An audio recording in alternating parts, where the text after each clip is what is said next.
27 सितंबर को आप लोगों को एक अपडेट दी थी जिसमें ये बताया था राजौरी के प्राइवेट स्कूल में रैपिड टेस्ट कंडक्ट किए गए और उसमें 32 स्टूडेंट्स पॉजिटिव पाए गए।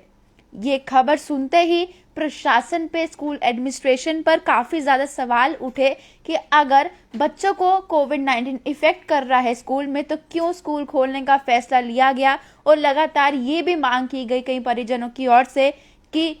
स्कूल को बंद कर दिया जाए। सिर्फ राजौरी में ही नहीं बल्कि अलग अलग क्षेत्र में जहां पर स्कूल खुले हैं उन्हें बंद कर दिया जाए। हालांकि ये बात बिल्कुल सच है कि कहीं जगहों पर स्कूल में बच्चों को पॉजिटिव पाया जा रहा है और वहां पर स्कूल को बंद भी किया जा रहा है, क्योंकि अगर ज़्यादा बच्चे कोविड-19 से संक्रमित होते हैं तो ये सवाल खड़ा हो जाता है कि स्कूल में गाइडलाइंस को, प्रोटोकॉल्स को फॉलो किया जा रहा है या नहीं किया जा रहा है। और अगर बच्चों को संक्रमण हो रहा है तो क्या बच्चों के साथ ऐसे खिलवाड़ किया जा रहा है उनकी ज़िंदगी के साथ। लेकिन फिलहाल अगर राजौरी की बात करूं तो 27 सितंबर को टेस्ट कंडक्ट किए गए राजौरी के प्राइवेट स्कूल में, जहां ये बताया गया कि 32 स्टूडेंट्स पॉजिटिव पाए गए हैं। लेकिन आज ये खबर आ रही है और ऑफिशियली ट्वीट करके ये जानकारी दी गई है कि जो राजौरी में 32 स्टूडेंट्स पॉजिटिव पाए गए थे रैपिड टेस्ट में, आरटी-पीसीआर टेस्ट की रिपोर्ट आने के बाद वो सभी के सभी यानी 32 के 32 स्टूडेंट्स नेगेटिव पाए गए हैं। यानी कि जो टेस्ट कंडक्ट किए गए थे रैपिड, वो ट्रस्टवर्दी नहीं लगते हैं,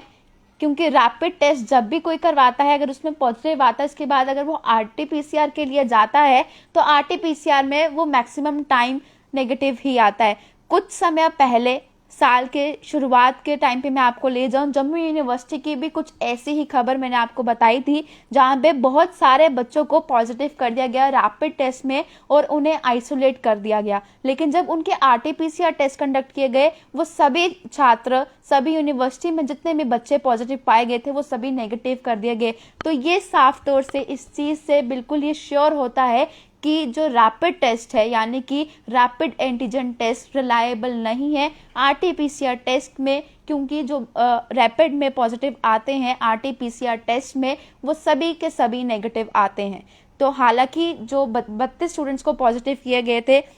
जिन डॉक्टर ने कंडक्ट किया था ये कोविड-19 का टेस्ट रैपिड एंटीजन टेस्ट के लिए, वो डॉक्टर शबाद अहमद थे जिनके अंडर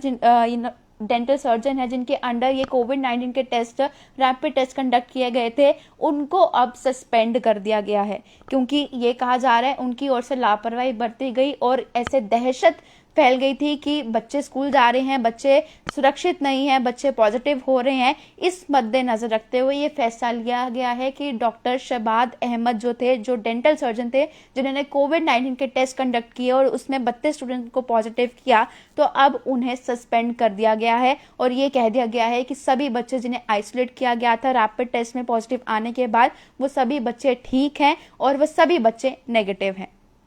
तो यानी कि जो प्रशासन पे सवाल उठा रहे थे लोग लगातार कि स्कूल क्यों खोले गए हैं, क्यों नहीं खोले गए हैं, ये फिलहाल अभी भी सिलसिला चलता ही जा रहा है कि स्कूल पर काफ़ी ज़्यादा प्रश्न उठ रहे हैं। कहीं कह रहे हैं कॉलेज भी लगाओ, यूनिवर्सिटीज़ भी लगाओ, प्रॉपर बेसिस पर लगाओ, फुल कैपेसिटी पर लगाओ, तो कई इस चीज़ का विरोध भी कर रहे हैं। लेकिन राजौरी में जब ये बात आई थी कि 32 स्टूडेंट्स पॉजिटिव पाए गए उसके बाद काफ़ी ज़्यादा सवाल उठ रहे थे। तो मैं आप लोगों को बता दूं वो 32 के 32 स्टूडेंट जो कोविड पॉजिटिव बताए गए थे रैपिड एंटीजन टेस्ट में वो सभी के सभी नेगेटिव हैं और ये आरटी-पीसीआर टेस्ट आने के बाद ही बताया गया है। और जिसने कोविड-19 के टेस्ट कंडक्ट किए थे राजौरी के प्राइवेट स्कूल में उन्हें अब सस्पेंड कर दिया गया है आरटी-पीसीआर की रिपोर्ट आने के बाद। आप लोगों की क्या राय है इस बारे में? कमेंट बॉक्स में अपनी राय देना ना भूलें और ऐसे ही देखते रहें बाहु एक्सप्रेस।